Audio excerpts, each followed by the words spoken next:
Hey guys, I just got cut off there. I was talking about my doctor, but I'll finish up part two because I did want to share a couple of other things with you.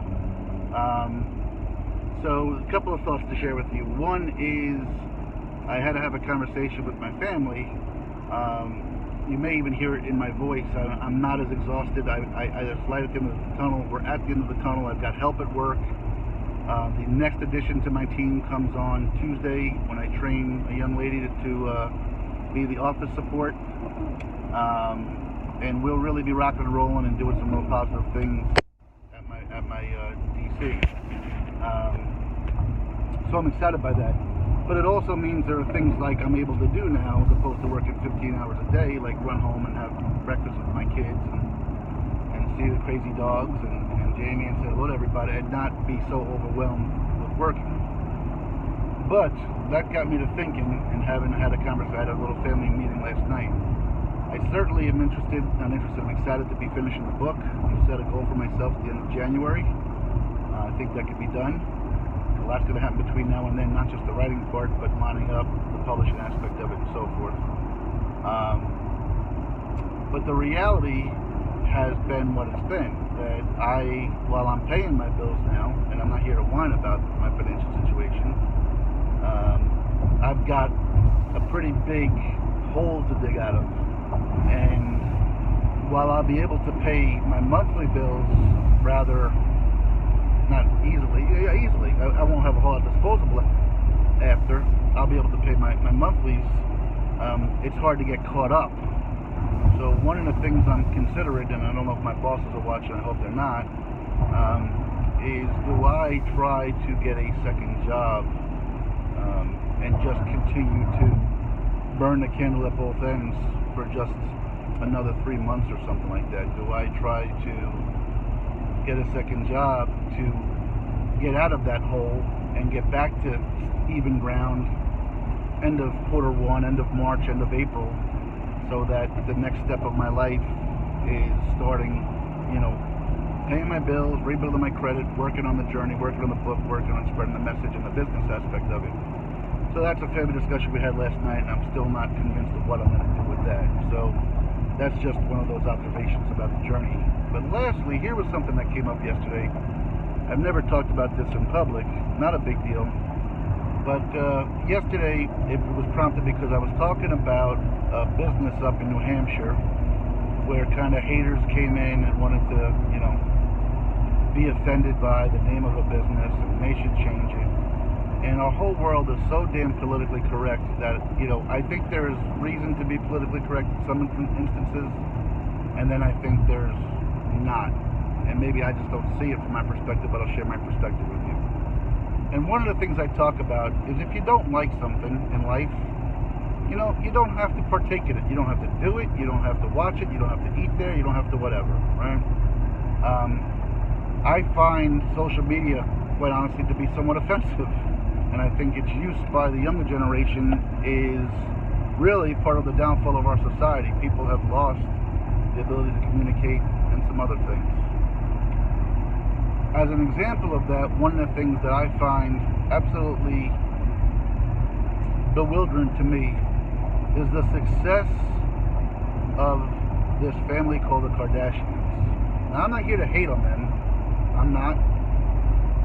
I'm just bewildered by the appeal that they have to so many people. I'm a big believer in actions and not words, and doing and not saying. And I'm not really sure how they attain their wealth. It's not my business. But as I said, I'm not really sure of the appeal of these people. But yet, there is certainly a large segment of our population. They have a day of spin-off shows now, trying to act like or be like or look like a Kardashian. There's a segment of the population that just can't get enough of these folks. So, you know what? If somebody wants to pay them $50 grand to wear their dress or their jewelry or to open up a club or dance at a party, more power to them. I don't hate on them for it. I just don't have any need or interest in it. But that's what triggers this other observation. So I was having a conversation with somebody yesterday, and that family, the Kardashians, came up. But here's where people, I think, are somewhat inconsistent. So if you want to hate on the Kardashians, that's fine. Again, you're entitled. I don't understand the attraction, but it is what it is. But you know, there's another group, another family that I've never understood, and yet they're revered, not just in their own country, but in the entire world. And I don't, for the life of me, understand it. And when you think about it, they were the original Kardashians, but yet nobody looks at them that way. People look down their nose at the Kardashians, like, what have they ever done? Whatever, But I have to ask the other question. So let me talk about it for a moment, because I am going to throw a little shade on some folks as a whole, and that's probably wrong and incorrect. But I often ask people where they'd like to go if they could go anywhere in the world. The one vacation they ever taken it. And a lot of people say Europe. And quite frankly, I'm really interested in exploring my own country through and through before. I'm sure there's some great things and sights in Europe. I just don't have an interest myself. But there's a country in Europe which we basically rebelled from to start our own country, and it's England. Now, I'm sure there's a lot of wonderful English people. Clearly, they're very successful in entertainment. I do enjoy the BBC. Personally, in my own personal life, I've probably met about 10 English or British people in my entire lifetime. And I'll be honest with you, I don't want to say I don't like the whole country or a whole group of people because of those experiences, but just not my cup of tea, okay? And maybe one of the reasons is what I'm about to talk about. So, has anybody stopped to think that the royal family were the original Kardashians? They have weddings and people line the streets. Again, I don't have anything personal against, I happen to think Princess Diana, from what I know of her, seemed to be an amazing woman. But I don't know what's special about Prince Charles and Camilla and Prince William and Prince Henry and this Meghan Markle. I'm all for love and I'm all for getting married. Queen Elizabeth. Somebody help me understand what it is that they do or that they did. I know they're the wealthiest landowners, I think, in the world, but they don't do anything politically. They don't, England has their own political system. The Queen or the King, they don't get involved with government. Essentially, all they are is pomp and circumstance. They have big houses and lots of money, and if they arrive somewhere, people bow and curtsy, and they treat them like royalty, and they are royalty. But I have to ask myself, what makes them royal? I'm not disparaging them. If you want to like them, like them. If you want to love them, love them. And maybe I'm missing something. Maybe they do serve a role in England. I don't know what it is, but someone would have to tell me what their role is. As I said, I don't mean to be ignorant, but they weren't elected to king or queen. As much as we have a president that seems to be polarizing, he was elected. Right? The U.S. people said, we choose him to be our president. No one said, I choose Prince Charles or Queen Elizabeth or Prince William. They were born into it. So again, I try to be really real, right?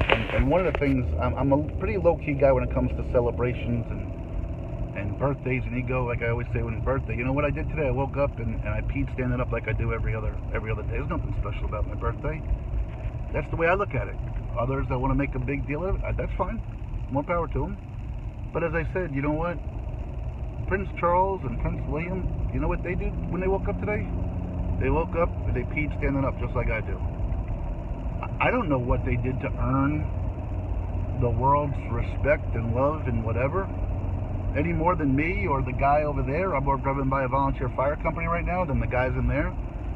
They were born into something, and so where this goes full circle is when I pointed that out to the person that was hating on the Kardashians, I asked them what they thought about the royal family. Do you follow it?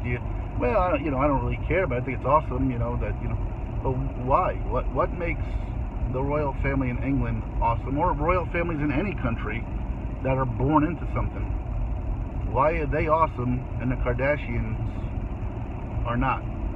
Actually, when I compare the two, based upon what I know, which again is that the British royal family, or any royal family for that matter, is simply just a born into situation. They haven't done anything spectacular. At least the Kardashians, you know, go out and hype themselves and market themselves and somehow have created this name for themselves, this brand. They weren't born into it. You know, their dad was a, you know, wealthy, powerful Southern California attorney. Outside of that, there's a lot of wealthy, powerful Southern California attorneys. This family, whether it was Chris or the kids or whoever, have gone out and made this amazing, essential brand for themselves, you know. The name, the look, they did that. So while I don't really understand the affinity for the Kardashians, nor the affinity for any royal family, as I've said, I'm all about my respect. I actually respect the Kardashians more because they at least went out and made it happen. Someone may know more than me and may say, oh no, Jim, you don't understand, this is what happened. This is how they became the king or the queen or seized control. But I mean, if in 1600 somebody had a battle and won to become king, that has no bearing on 21st century, you know, world right now. So as I said, I don't know what value, short of showing up and being revered and, you know, knighting somebody or whatever, I don't get it. But so that was my weird observation for the day. I've talked a lot. This is my second video. Love you guys. Thanks for following. Maybe you guys see my point. Maybe you disagree. Maybe you know something I don't know. But figured I'd share it with y'all. Thanks for following. Have a great, great weekend. Raining here in Central PA. Legs good. And I'll talk to you all soon. Take care.